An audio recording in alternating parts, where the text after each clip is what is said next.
Regarde, Mia, tous ces animaux fabuleux. Bonjour, je suis Gilles Demestre et mon film c'est Mia et le lion blanc. Mais je veux pas vivre ici. On n'est là que depuis 1 mois. Elle a besoin d'un peu de temps. C'est d'abord une histoire et c'est une aventure entre une petite fille et un lion. Cette petite fille tombe amoureuse de ce lion blanc et a décidé de le sauver. Et donc elle va s'échapper de chez elle pour l'emmener dans un endroit où il sera protégé. Je ne dévoile pas trop les détails de l'histoire parce que les gens vont le découvrir au cinéma. Mais derrière ça, il y a plein d'autres choses. Il y a d'abord cette expérience réelle, puisqu'on a tourné ce film sur 3 ans et qu'en fait on a créé une vraie relation entre la petite actrice et le lion dans la vraie vie, pour qu'il puisse tourner à l'écran sans trucage. T'as de la chance, il t'adore. Et ça donne évidemment des images jamais vues qu'on peut pas faire avec les fonds verts et les capteurs, comme la plupart des films sont faits, parce qu'aujourd'hui on n'a pas la technologie pour créer cette authenticité de ce rapport entre cet animal et cette petite fille. Puis derrière, il y a aussi toute une volonté d'emmener les enfants et les familles dans un message de défense de la nature, de protection de l'environnement et des animaux qui sont en voie de disparition, comme le lion. Mia, ça reste un animal sauvage. Et maintenant, il ne quitte plus son enclos. Bon, évidemment, on a mis une petite fille de 11 ans qui a grandi avec un bébé lion donc, qui est né presque dans ses bras hein, au début du film. Et pendant 3 ans, ils ont grandi ensemble. Donc à la fin du film, elle avait 14 ans, 15 ans. Et le lion avait 3 ans, donc était à son stade adulte, son âge adulte. Il faisait 200 kilos.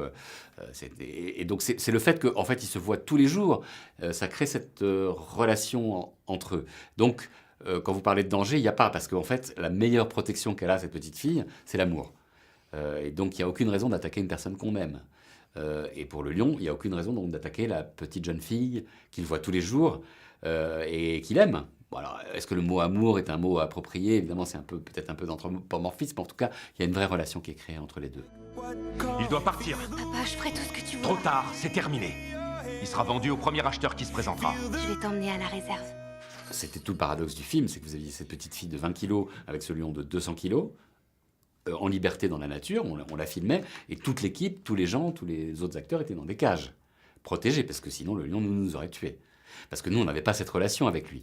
Donc pour nous, pour le lion, on est presque de la viande, quoi. Alors que elle, c'est la petite fille qu'il aime. Mia a disparu. Je te jure, je vais la retrouver. Les gens ont besoin de rêver, aujourd'hui, évidemment. Les gens ont besoin de vibrer. Et là, c'est vrai que l'expérience du vrai lion avec une vraie petite fille et sans protection, enfin vraiment ensemble, fait encore plus vibrer les gens, parce que les gens le savent, le sentent, de toute façon ça se voit. C'est pas possible de le faire autrement. Donc il y a une expérience qui est différente à l'écran, parce que même si le film, évidemment, raconte une histoire et que les gens sont plongés dans cette histoire, en plus de ça, il y a quand même une tension qui naît, une émotion qui naît de cette relation.